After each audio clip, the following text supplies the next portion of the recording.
Hello everyone. Guess what? I'm finally doing my video on what it's like to be a funeral director. As you can tell by that super cheesy opening, you have to have a sense of humor if you're going to be a funeral director. It's not all grim and doom and Vincent Price-like all the time. It's okay to have a personality, and that's one of the first things I want to convey, because I used to think I could never be a funeral director because I am a little too irreverent sometimes. I've got a really dark sense of humor thanks to my Scandinavian background, and I always thought that I would just be inappropriate and awful with people, but guess what?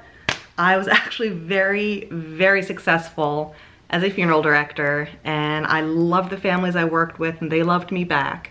In fact, it was a source of pride that I was able to make families laugh when we were making arrangements for services for their beloved.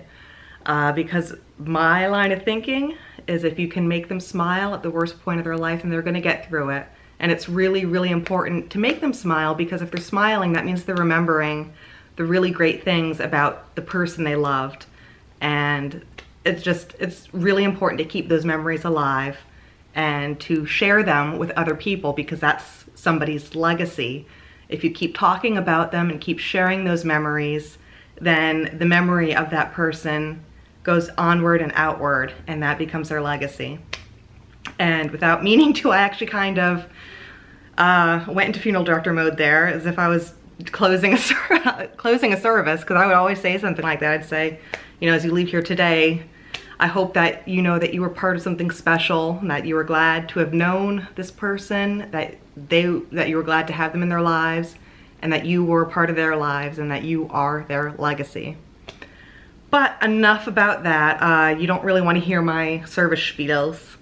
That could be for another video sometime. But tonight I just wanted to kind of do an introductory what it's like to be a funeral director, because a lot of people don't understand what the job entails. They don't understand just exactly what a funeral director does, and they don't know what it takes to become a funeral director. So I'm going to kind of cover those three areas tonight, and I'm going to start with what it's like to be a funeral director, because I think that's one of the most important questions that people who are considering the career need to ask and need to know about, because it shocked me in mortuary school how many people decided to invest the time and the money going to mortuary school without having any idea what they were getting themselves into. I don't come from a funeral family myself. I didn't have a lot of experience with funerals aside from funerals for my great-grandparents, and Mina, cat incoming, she needs to be a part of this too. She was my embalming study buddy when I was in school. So she feels she needs to weigh in on this topic. But, so I never really had a lot of experience going forward. I'm probably gonna edit part of this out because it threw me. But so I went into mortuary school without having any firsthand, you know, business experience within the funeral industry. But I did do a lot of informational interviews with licensed funeral directors and funeral home owners before I even applied to the school, because I was employed at the time. I had a full-time job elsewhere, and it was going to be a pretty big leap of faith for me to quit that job, go back to school, and take on this new career. And I didn't want to risk doing that just to find out, oh, I'm terrible at this. Oh, this is not the lifestyle I expected, because it's never the lifestyle you expect. So let me tell you a little bit about what to expect. The first thing, and the most important thing to address, is something that drove me bonkers whenever I talk to people about being a funeral director, and they're like, oh, I want to go into this profession because I hate people. I don't want to deal with people. And even in mortuary school on the first day, you know, you're in there with this core group of students. We're all there for the same program. We're the outcasts of the rest of the school, because nobody wants to sit with the embalmers at lunchtime. And, you know, so you do the little introductions, why you're here, who you are. And so many people would say, I want to be a funeral director because I hate people and I don't want to deal with them. Guess what, guys? Being a funeral director means that you are working with people 98% of the time. Working with the deceased is actually a very, very small part of what we do. You're there not to embalm and handle bodies. You're there for the surviving family members and the friends and the neighbors who are grieving and who are scared and who are unsure of what to do next. You have to love people if you're going to be a funeral director. That's just, there's no two ways about it. You can't have the personality of a rotting fish and think you're going to do anybody any good, because guess what? Not only are you dealing with people, you're dealing with emotional people. You're dealing with people who are in financial situations where they probably can't afford to do what they really want to do. So you have to figure out ways to make their wishes known and to follow through with what they want, but doing it in a way that's affordable with them. You're dealing with a lot of family drama, because guess what? Everybody's family is slightly dysfunctional, and you know, mine is too. Everybody's is. There's no such thing as normal. There's so many, you know, extended relationships and divorces and remarriages and stepchildren and half-children and like, no, third cousins twice removed who all want to say in what's done. And that can cause for a lot of conflict. That can cause for a lot of drama. That can cause for a lot of anger and tears and fits and stress that these people don't really need, because they're already grieving and they're already in a tough spot. So you have to be good with people, and you have to be able to handle the emotions, because that's another thing. You're not always going to be just picking up great grandma from the nursing home. You're going to have a lot of sudden unexpected deaths, young deaths, drug overdoses, accidents, suicides, cancer, cystic fibrosis, all kinds of, you're dealing with infants and even premature births or miscarriages. We served families who had miscarriages. So you're doing from not even born yet all the way up to the folks who are 115 years old and have led wonderful long lives and have like 4 or 5 generations of people who know them and love them and want to come and celebrate. This is a very people-focused, people-oriented profession. And if you're going to go in there with the attitude that, oh, if I'm a funeral director, I just get to hang out in the morgue all day. I don't have to talk to anybody. I don't have to deal with complaints. I don't have to deal with the public in large. Not going to happen. Not going to happen. You're dealing with people on the worst days of their life, and they're looking to you to help them. So you have to be good at speaking with people, encouraging them to share stories about that person, thinking of ways to make the service special so that it's really illuminating what kind of person he or she was and what this family wants everybody to remember about their loved one. So you have to be very personable, you have to be very patient, and that is myth number 1. You don't go into this business because you hate people and you don't want to deal with them. You go into it because you love people and you want to help them through the worst days of their lives. And it is extremely rewarding, because there's nothing better, in my opinion, than being at a service and laughing with the stories that are being told and crying with some of the memories that are being shared and the impact it's having on the family. There's nothing quite like hugging a widow or a widower or a daughter or a son who is just grateful that you were able to do honor and help them honor that person. It really is a truly inspiring profession. And a lot of people would say to me, oh, you have the worst job in the world, you have the worst job in the world, how can you deal with all this emotion all the time? And really, it's a very uplifting job, because usually you get to hear the best about people. People very rarely, unless it was a really, really bad family situation, in which case there's probably not going to be a service at all, but 99.99% of the time when people are coming up to share and eulogize during a funeral service or during a memorial service, they are telling the best stories. They're telling the funny stories. They're talking about how this person made an impact on their life for the better.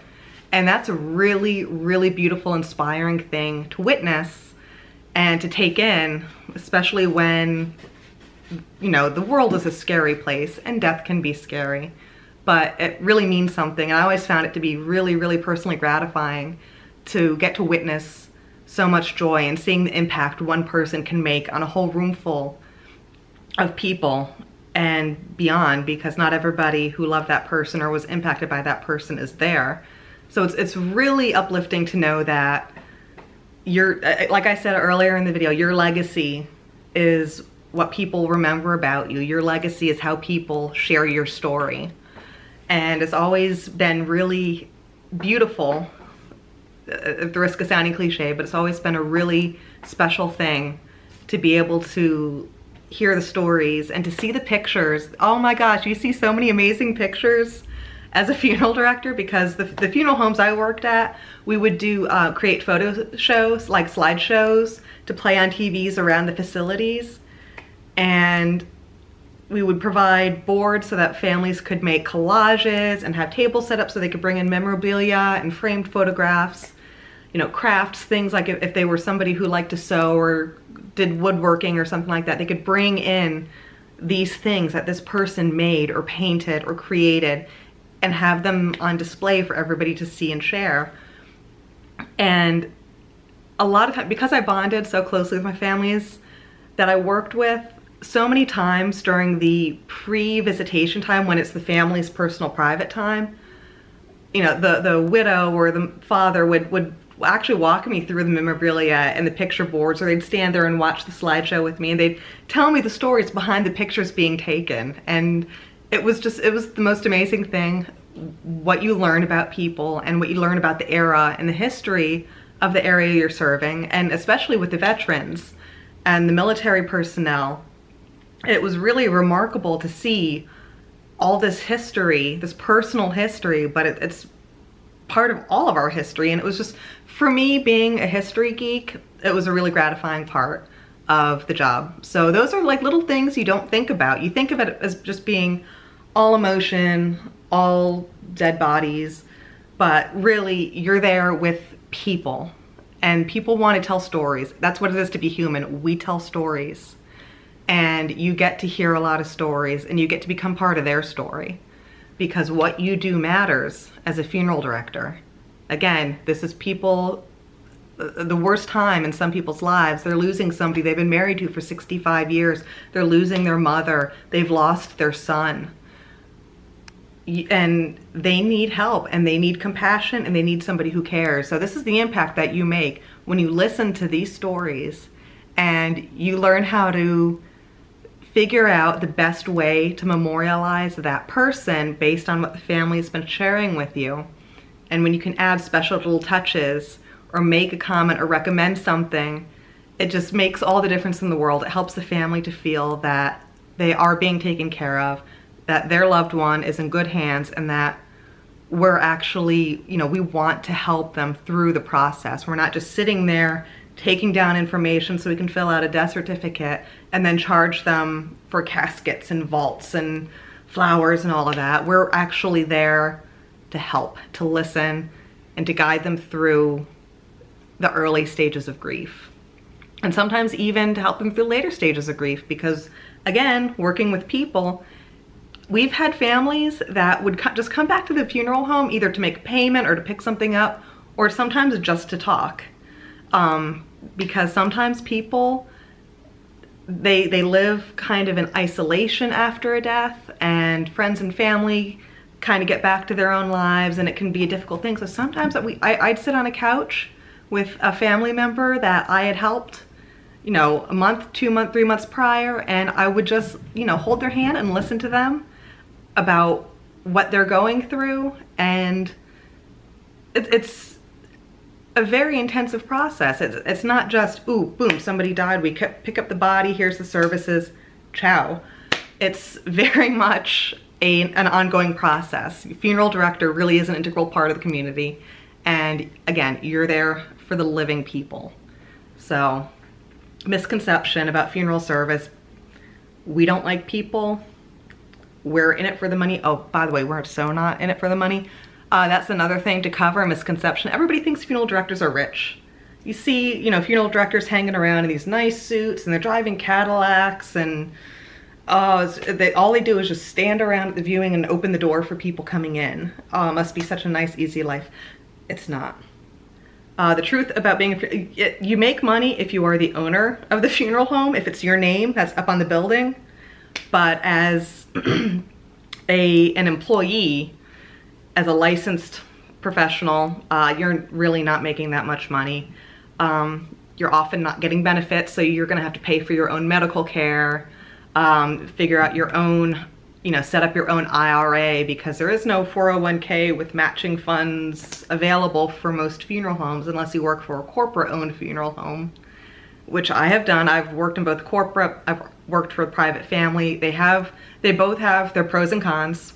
Pros with corporate is the benefits, but pros with family-owned funeral homes is you really do have a chance to better bond with and serve the families that are coming in when they need your help. So, touching on, how easy the job is. Not easy. Again, like I mentioned, people think of funeral directors as just standing around in fancy suits, giving the occasional hug, pat on the back, shaking a lot of hands, and telling people where to go to eat after the service is done at the graveside. Picture this. You're a funeral director.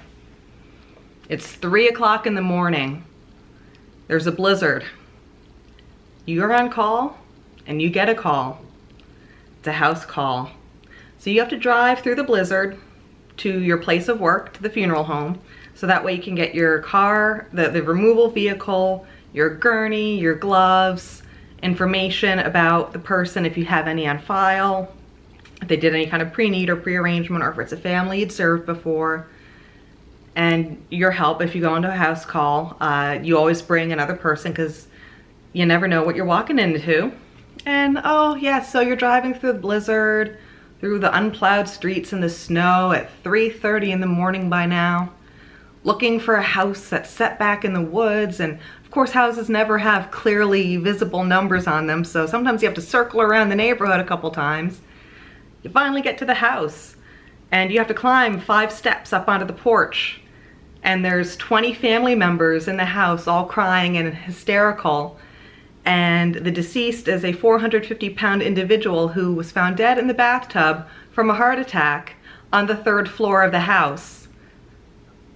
Do you see where I'm going with this? Do you see all the joy you have? And then after, of course, lifting the gurney, well, trying to get the individual, you know, from whichever position, wherever in the house they passed, strapped onto the gurney, carried down the flights of stairs, carried down the porch, in the snow, in the ice, load into the vehicle, drive back to the funeral home in all that ice and snow and unplowed roads. You still have to be at work at 8 o'clock the next morning. You're still putting in a full day the next day. It's not a shift job. It's not one of those deals where, oh, you work 9 to 5, 5 o'clock, you punch out, you go home. You don't have to worry about anything until the next day. It's round the clock. When you're on call, a lot of the funeral homes I worked for, you would be on call every other week, depending on how many other funeral directors are on staff there. But in general, there were the places I've worked in, the funeral homes in this area are maybe 3 to 4 funeral directors max. And you're on call every other weekend. You rotate holidays with people, which means you're gonna miss out on a lot of family events. You're gonna miss out a lot on the social events. Because when you're on call, you have to stay close by to the funeral home because you need to be able to respond to those calls when they come in right away. So there have been times when I've worked 70, 75, 80-hour weeks. There have been times when I have worked 24 hours a day. I'm not even joking. I had a full day of work. I was on call that night. I got multiple calls throughout the night, and then I was in the next day, and it was over 24 hours basically that I was working.